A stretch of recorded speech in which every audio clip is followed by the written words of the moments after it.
Swayam Prabha. Digital India. Educated India.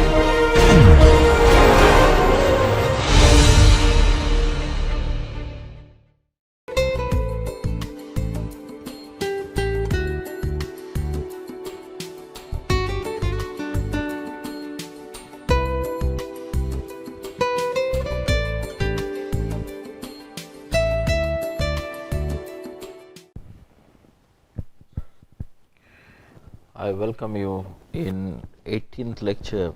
relating to transfer of technology through strategic alliance and joint venture, and I am in the module of special purpose vehicle, and this talk will be more concentrated around disclosure to be made by SPV. Now, I believe you remember, whenever we are talking about the SPV, this is a business form which is incorporated or developed out of the joint venture or strategic alliance. And I told you in my previous lecture that when I am talking about the SPV, I am basically indicating companies.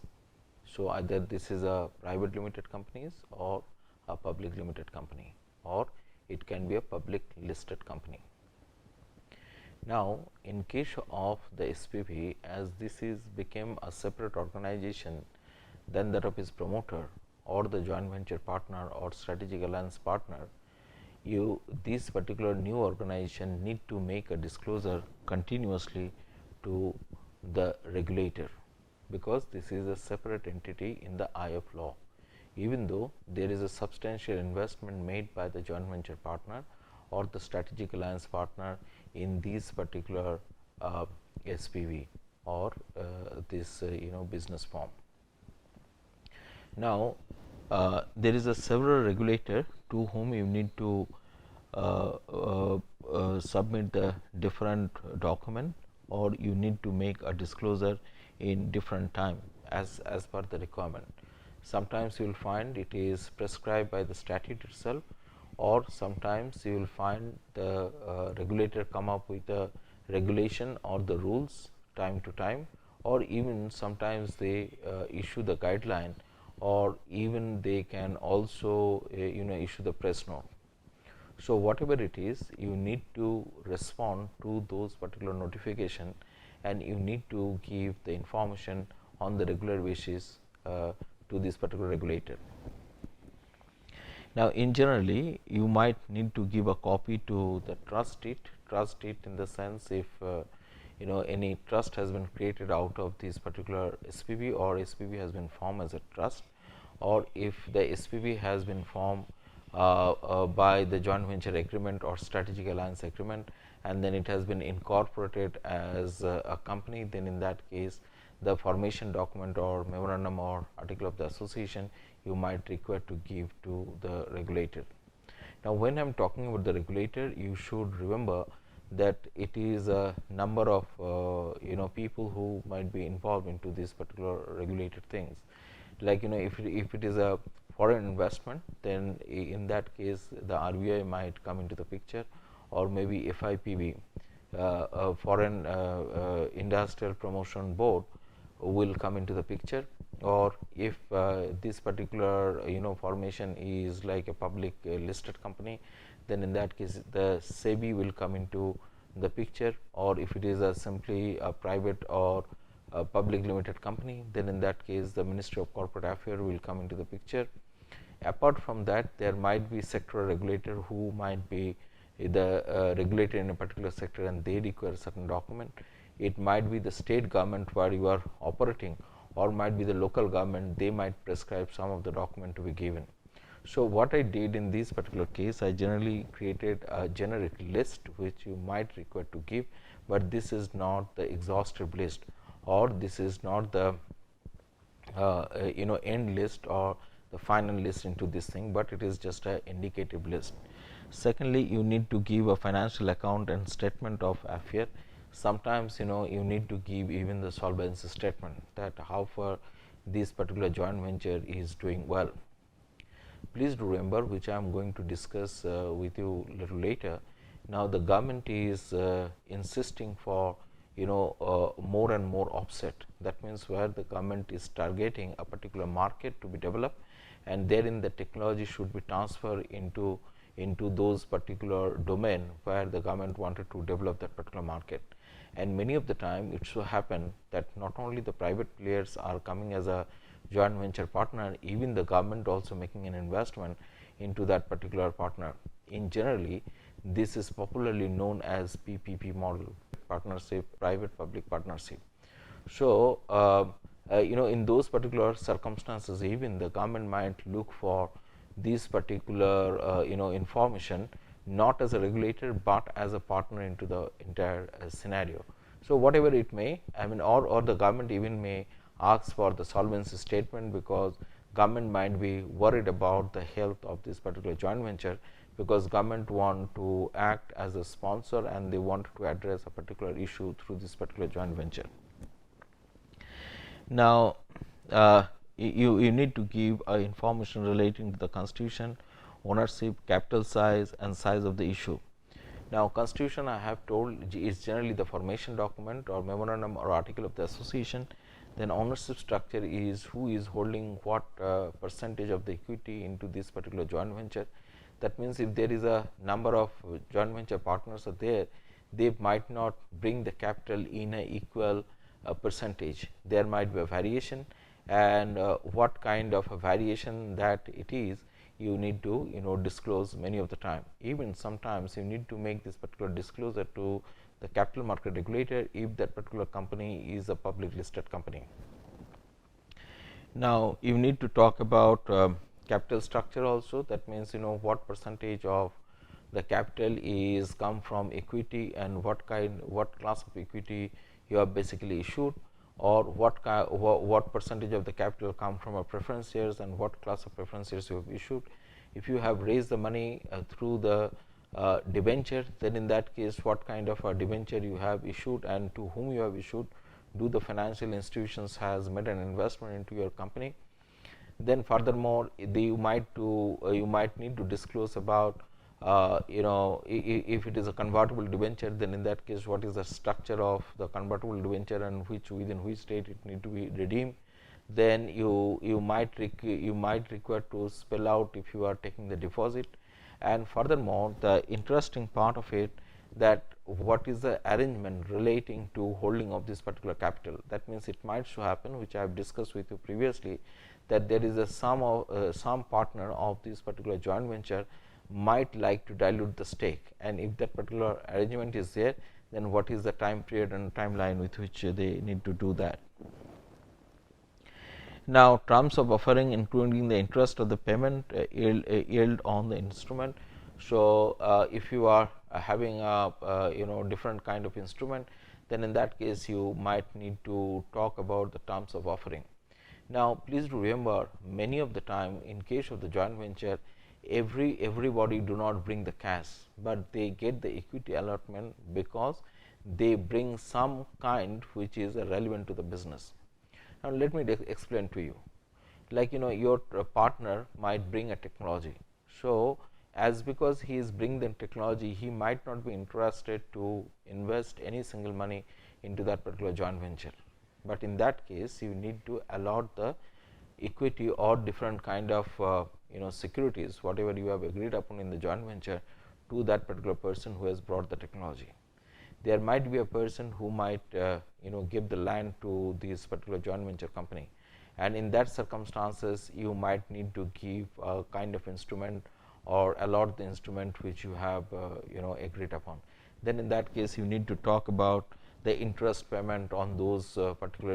instrument, or if you want to make a dividend, or you want to issue the further fully paid capital to these particular partners, then what is the arrangement and what terms you are going to do, you need to spell it out. You need to talk about underlying asset pool and its performance history. That means mainly this is in those particular cases which are very technology intensive,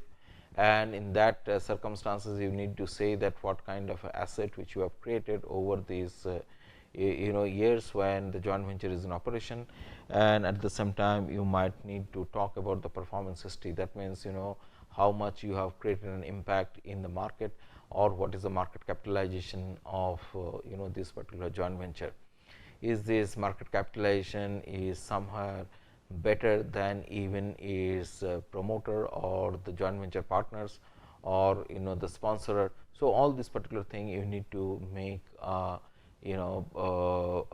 declaration. Now please to remember, sometime even the regulator said that you need to go through the credit assessment.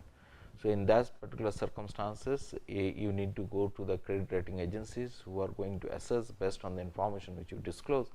and then you possibly allowed to go for raising the further capital, either from financial institution or from the public, whatever the means you deploy.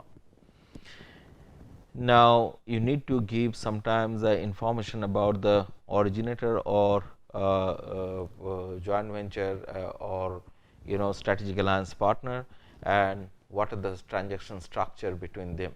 Now this particular information is quite relevant for the fair market regulator, like if it is a competition commission who is coming into the picture, because your joint venture is so much so that it might create a market concentration, or it might even create kind of imbalance into that particular existing market. So in that circumstances, you need to give this information relating to the transaction structure, because because of this particular joint venture, there is a new market structure has been developed into that particular market.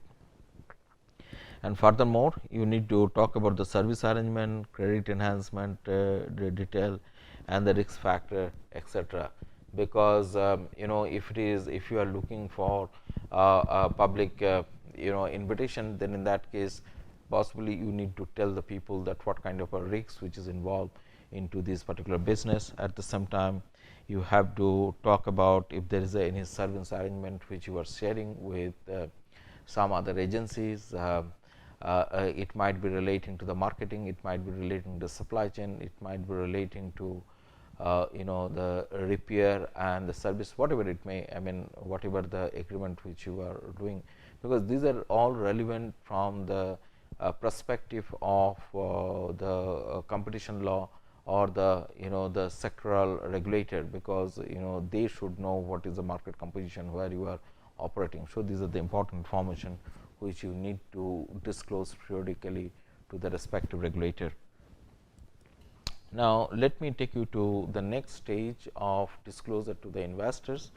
and therein you need to talk about the investment which is not insured or which is not under the liability. Because if you are making an investment and what kind of liability it is getting on that particular investment, it should be made it clear to the investors, and whatever the investment they are making, is there any insurance of that particular investors, or that it is a naked risk or naked market risk which you need to embrace through this particular investment. That also you need to spell it out very clearly. Now if there is a trustee or originator or SPV do not guarantee the capital value or the security or performance of the securities, or collectively receivables pool. You need to make it clear that none of them, like the either SPV or those people who are the partner into that particular SPV, or the joint venture partner, or the sponsor in that particular joint venture, none of them might give any assurance of the performance of your investment. It is not that whatever investment you have made, you are going to get a return which has been projected to you. So in those particular circumstances, it need to be very clearly spelled out, or you need to give this particular information to your investor. Next is investment can be a subject to the investment risks, including the prepayment risks, interest rate risks, credit risks, and possible delay in repayment or the loss of the income and the principal invested. So it might be subjected to the different risks, like as I have talked about, like it can be a prepayment risk, like it might so happen that you could not continue this joint venture for a long period of time, or there is a change in the regulation, and therein one partner need to dilute their stake because government has decided that in that particular sector the foreign investment will be diluted, and in that case the foreign partner need to take a prepayment, and when you are taking a prepayment, it might so happen that you might not recover the entire returns on the investment which you have initially projected, or there might be issues relating to the credit risks or interest risks. That means, you thought that, well, this particular company is going to do in a nice manner, or they are going to operate in that particular environment in positively, but ultimately you find the joint venture did not work properly. In those particular circumstances, whoever has been invested either as a creditor or as a depositor, they are basically need to accept the low return if it is not been guaranteed while they have made this particular investment. So, whatever it may, it is important that you need to make this particular disclosure as a SPV to all your investors or the cluster of investors, and you should develop a mechanism of informing this particular disclosure. Now, the next important issue which is you should keep in the mind is a continuous disclosure. Now, law in our country is mandating for continuous disclosure for some of the type of business form, like if you are incorporating your venture as a public listed company or a public limited company, then in that case you need to go for a continuous disclosure. Even some of the sectoral regulator prescribe that there should be a continuous disclosure by the venture joint venture companies, or maybe this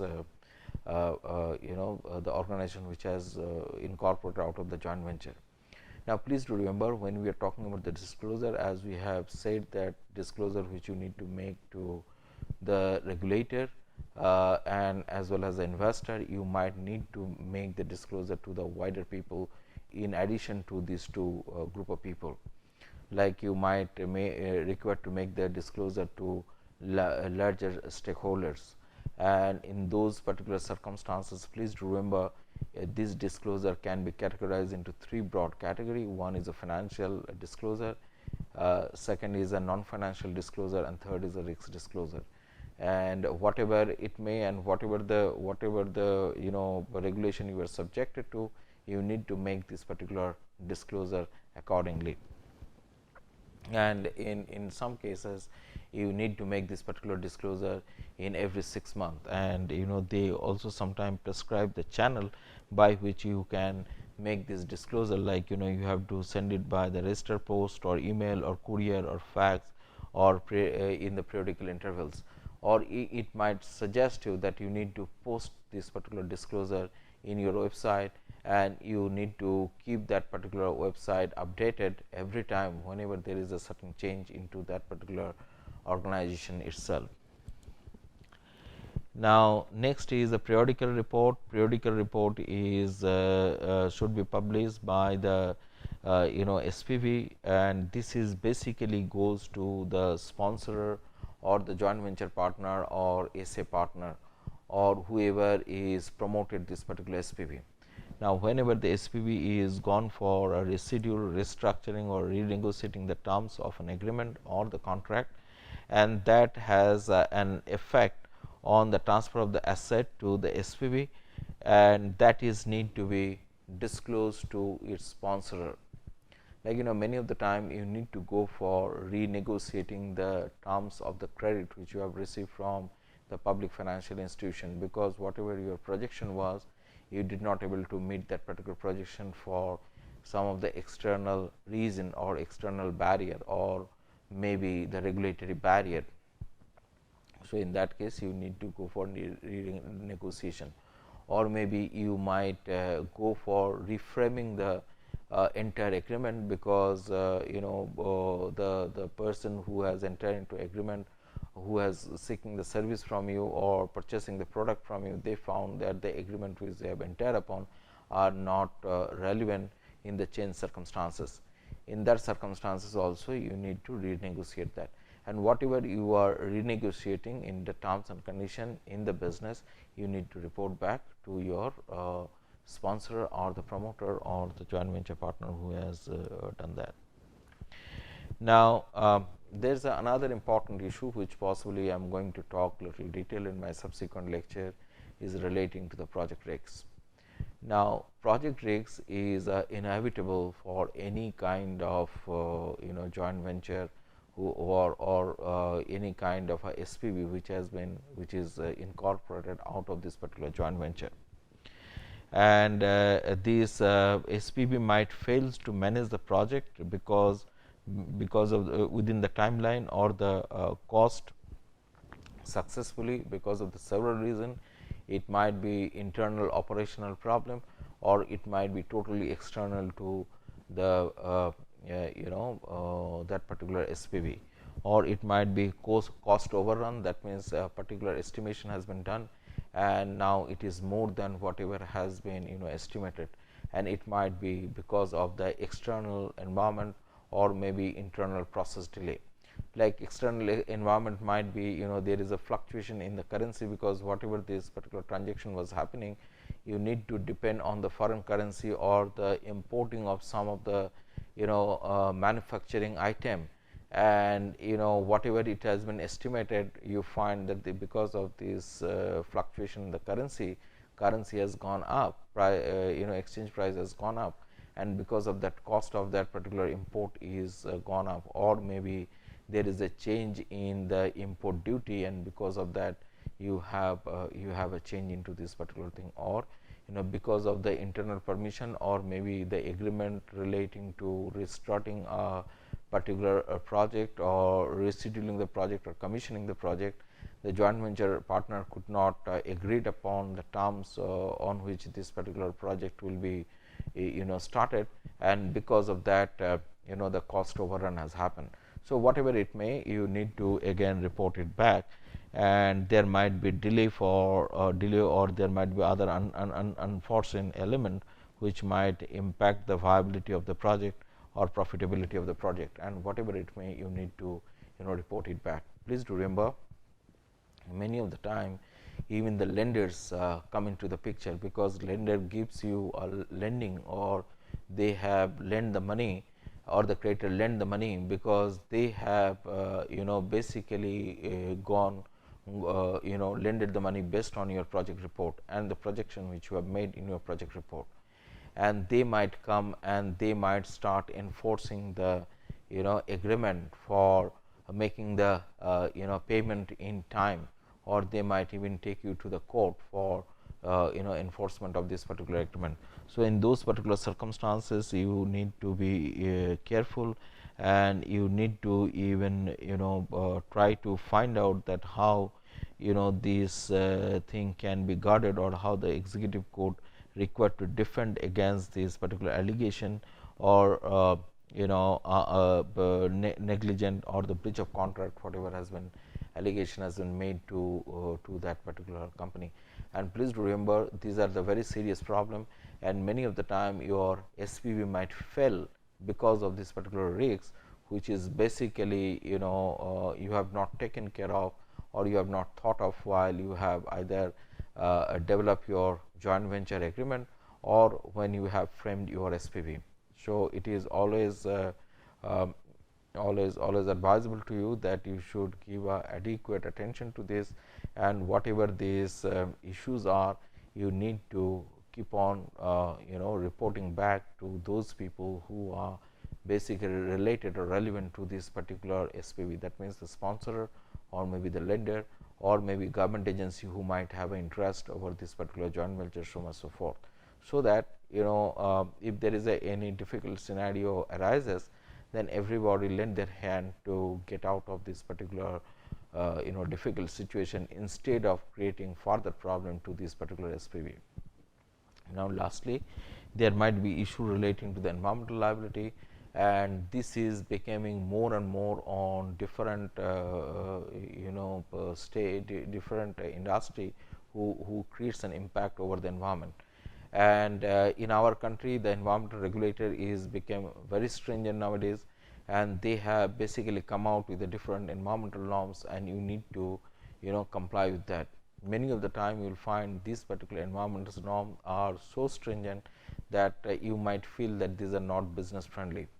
Nevertheless, whatever the scenario is, you need to manage this particular risks, and you need to take adequate protection if necessary. Sometimes even you need to take the underwriting protection relating to this particular issue, and whatever the decision you take, you need to continuously inform these particular issues to the stakeholder or larger stakeholder of this particular joint venture. Thank you.